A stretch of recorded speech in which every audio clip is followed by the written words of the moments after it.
بسم اللہ الرحمن الرحیم۔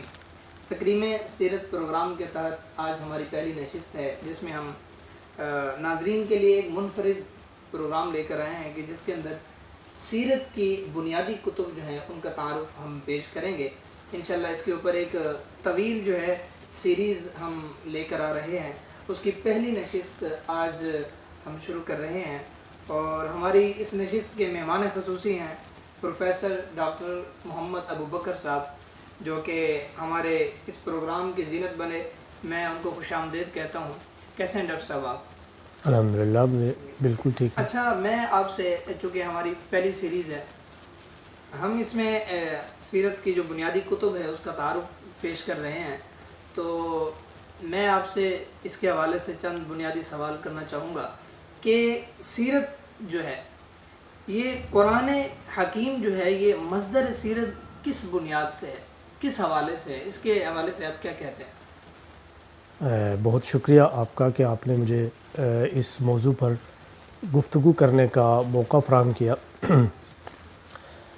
تو قرآن حکیم کو جب ہم بطور مصدر سیرت لیتے ہیں، دیکھتے ہیں، تو ہمیں بہت ساری خصوصیات قرآن حکیم کی نظر آتی ہیں کہ قرآن حکیم، سب سے پہلی بات تو یہ ہے کہ اگر ہم سیرت النبی صلی اللہ علیہ وسلم کی کتابوں کو دیکھیں تو سب سے پہلے نمبر پر قرآن حکیم ہمیں نظر آتا ہے جو نبی کریم صلی اللہ علیہ وسلم کی سیرت طیبہ کا مصدر ہے، ٹھیک ہے، بطور مصدر۔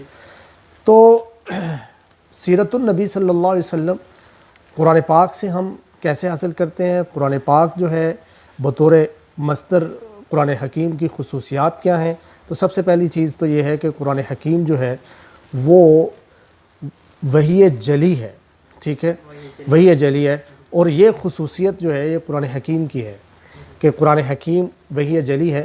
احادیث سے بھی سیرت النبی صلی اللہ علیہ وسلم ہم حاصل کرتے ہیں لیکن وہ وحی خفی ہے، ٹھیک ہے، تو یہ وحی جلی ہے۔ اور دوسری بات جو قرآن حکیم کی بطور مصدر سیرت جو خصوصیت ہے وہ یہ ہے کہ قرآن حکیم سیرت النبی صلی اللہ علیہ وسلم کی تعمیر بھی کرتا ہے، اسے تشکیل بھی دیتا ہے، اور پھر اسے بیان بھی کرتا ہے اور اس کی وضاحت اور تشریح بھی کرتا ہے۔ یہ قرآن حکیم ہی کی خصوصیت ہے کہ قرآن حکیم سیرت النبی صلی اللہ علیہ وسلم کی تعمیری اور تشکیلی اساس بھی ہے، اس کا مبین بھی ہے اور اس کا شارح بھی ہے، ٹھیک ہے، کیونکہ باقی ہم جتنی بھی کتابیں دیکھتے ہیں وہ نبی کریم صلی اللہ علیہ وسلم کی سیرت کو بیان تو کرتی ہیں لیکن انہیں تشکیل نہیں دیتی۔ قرآن حکیم کی یہ سب سے بڑی خصوصیت ہے کہ وہ سیرت النبی کو صرف بیان ہی نہیں کرتا، اس کی تشریح نہیں کرتا بلکہ اسے تشکیل بھی دے رہا ہے۔ اچھا، آپ نے اس کے اندر ایک تذکرہ کیا کہ خفی ہے، وحی خفی اور وحی جلی، جی، اس کی ذرا وضاحت فرما دیں چونکہ ہمارے ناظرین میں سننے والے ابتدائی طلباء بھی ہیں، تاکہ ان کو اس کا پتہ چل جائے کہ وحی خفی اور وحی جی، اصل میں وحی کی دو قسمیں ہیں، ایک وحی جلی ہے۔ وحی جلی وہ وحی ہوتی ہے جس میں اللہ تعالیٰ کی طرف سے الفاظ بھی نازل ہوتے ہیں اور ان کے معنی بھی نازل ہوتے ہیں، اور اس کی مثال قرآن حکیم ہے۔ اور وحی خفی وہ ہوتی ہے کہ جس میں اللہ تعالیٰ کی طرف سے معنی نازل ہوتے ہیں، الفاظ نبی کریم صلی اللہ علیہ وسلم کے ہوتے ہیں، یعنی الفاظ اور تعبیرات نبی کریم صلی اللہ علیہ وسلم کی ہوتی ہیں، اور اس کی مثال احادیث سے مبارکہ ہیں، نبی کریم صلی اللہ علیہ وسلم کی سنت ہے، ٹھیک ہے۔ تو قرآن حکیم یہ واحد ہمارے پاس سورس ہے سیرت النبی کا جو وحی جلی پر مشتمل ہے۔ اچھا، قرآن پاک سیرت النبی صلی اللہ علیہ وسلم پر کس طرح مطلب روشنی ڈالتا ہے، کس طرح اس کو بیان کرتا ہے، اس حوالے سے آپ کیا فرمائیں گے؟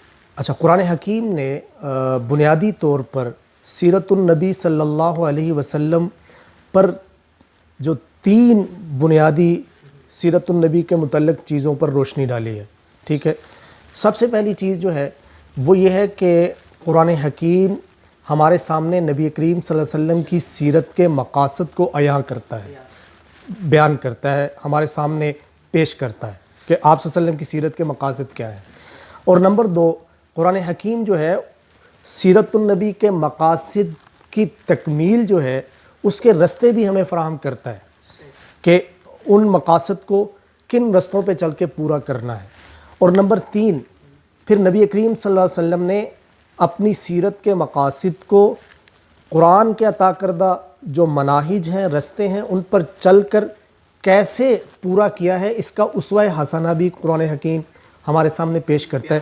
تو قرآن حکیم بنیادی طور پر 3 چیزیں ہمارے سامنے پیش کر رہا ہے: مقاصد سیرت، مناہج سیرت اور نبی کریم صلی اللہ علیہ وسلم کا اسوہ حسنہ پیش کر رہا ہے. اچھا، آپ نے جو 3 کیٹیگریز بیان جی کی، اس میں اگر ہم یہ بات کریں کہ قرآن پاک نے نبی علیہ الصلوۃ والسلام کے مقاصد سیرت کو بیان کیا، یا وہ کون سے ہیں، تو اس بارے میں آپ ذرا روشنی فرما دیں کہ بھئی کون جی ضرور. اصل میں اللہ تعالیٰ نے جتنے بھی انبیاء علیہم الصلوۃ والسلام کو بھیجا، ان کا ایک بنیادی مقصد تھا. وہ یہ تھا کہ انسانیت کو خیر بلائی اور تقوی اور پرہیزگاری پر کیسے تعمیر کیا جائے، انسانوں کی زندگی کو خیر بلائی، تقوی اور پرہیزگاری پہ کیسے تعمیر کیا جائے، کیسے کھڑا کیا جائے. یہی نبی کریم صلی اللہ علیہ وسلم کے آنے کا مقصد بھی تھا. فرق یہ ہے کہ پچھلے انبیاء کو اللہ تعالیٰ نے زندگی کا کوئی ایک پہلو دیا تھا، لیکن نبی کریم صلی اللہ علیہ وسلم کو اللہ تعالیٰ نے پوری انسانی زندگی جو ہے اس کی تعمیر و تشکیل، خیر بلائی اور تقوی اور پرہیزگاری پر اس کی تعمیر کا جو مقصد ہے وہ عطا کیا. تو یہاں بنیادی طور پر انسانی زندگی جو ہے، آپ ذرا جب غور کرتے ہیں تو انسانی زندگی کے 5 دائرے ہیں. ٹھیک ہے. نمبر 1 اس کی انفرادی زندگی، جسے ہم اس کی پرسنل لائف کہتے ہیں. نمبر 2 اس کی خانگی زندگی، جس کو ہم فیملی لائف کہتے ہیں. نمبر 3 اس کی معاشرتی زندگی، جس کو ہم سوشل لائف کہتے ہیں. نمبر 4 اس کی جو ہے نیشنل لائف، قومی زندگی. ٹھیک ہے. اور نمبر 5 اس کی بین الاقوامی زندگی. ٹھیک ہے، جس کو انٹرنیشنل لائف ہم کہتے ہیں. تو قرآن حکیم نے نبی کریم صلی اللہ علیہ وسلم کو ان زندگی کے ان 5 دائروں کے متعلق 10 جو ہیں وہ بنیادی مقاصد عطا کیے ہیں. سب سے پہلا مقصد جو ہے وہ یہ ہے کہ دنیا کے اندر صالح اور بہترین فرد کی تعمیر و تشکیل، یعنی ایسے افراد دنیا میں پیدا کرنا جو صالح اور بہترین افراد ہوں. نمبر 2 دنیا کے اندر، معاشروں کے اندر صالح اور بہترین خاندانوں کی تعمیر و تشکیل. یہ نبی کریم صلی اللہ علیہ وسلم کی زندگی کا دوسرا مقصد ہے.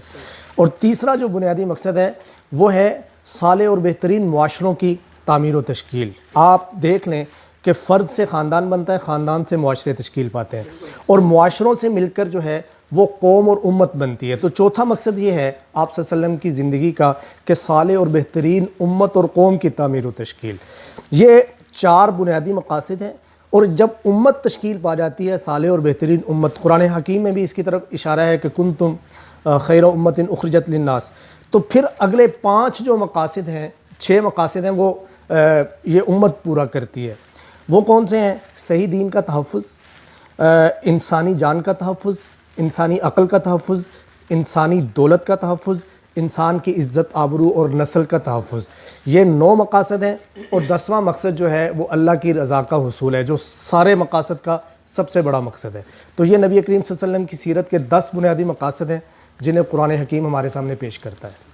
بہت اچھا، آپ نے بڑے اچھے انداز میں اس کو بیان کیا. اچھا، میں اگر آپ سے سوال کروں کہ قرآن کریم نے نبی علیہ الصلوۃ والسلام، قرآن کے مطابق نبی علیہ الصلوۃ والسلام کی سیرت کی تکمیل کے جو مناہج اور راستے بیان کیے ہیں، جی تو اس کو آپ کس طرح بیان کریں گے؟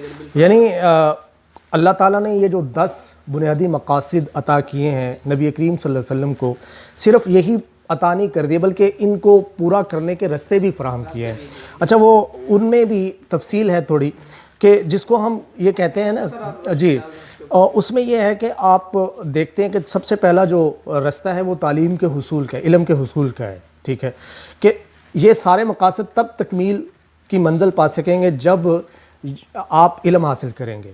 ٹھیک ہے، اس لیے آپ صلی اللہ علیہ وسلم کے بارے آپ صلی اللہ علیہ وسلم کو یہ دعا سکھلائی گئی ہے کہ قل رب زدنی علما. ٹھیک ہے. دوسری بات یہ ہے کہ اس جو علم آپ نے حاصل کیا ہے اس کی تربیت، عملی مشق جو ہے. ٹھیک ہے، قرآن حکیم جو ہے وہ اس طرح نازل نہیں ہوا جس طرح آج کل ہم پڑھاتے ہیں. قرآن حکیم عمل کے میدان میں نازل ہوا ہے. ٹھیک ہے، تو عملی تربیت بھی ساتھ ساتھ ہے.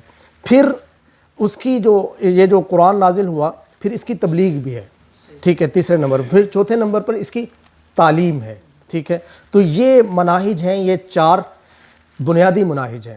جن سے جو ہے یہ مقاصد سیرت جو ہے پورے ہوتے ہیں۔ اس کے بعد کچھ مناہج ایسے ہیں جو جب آپ ایک معاشرہ تشکیل پا جاتا ہے، ایک امت تشکیل پا جاتی ہے، اس کی حفاظت کے لیے ہیں باقی جو مقاصد۔ قرآن کریم کے مطابق نبی علیہ السلام کی اسوہ حسنہ جس کو آگے بھی بیان کرتے ہیں لوگوں کو کہ قرآن کے مطابق نبی علیہ السلام کا جو یہ اسوہ حسنہ قرآن حکیم نے حکم دیا نا سورۃ الاحزاب میں کہ لقد کان لکم فی رسول اللہ اسوۃ حسنہ۔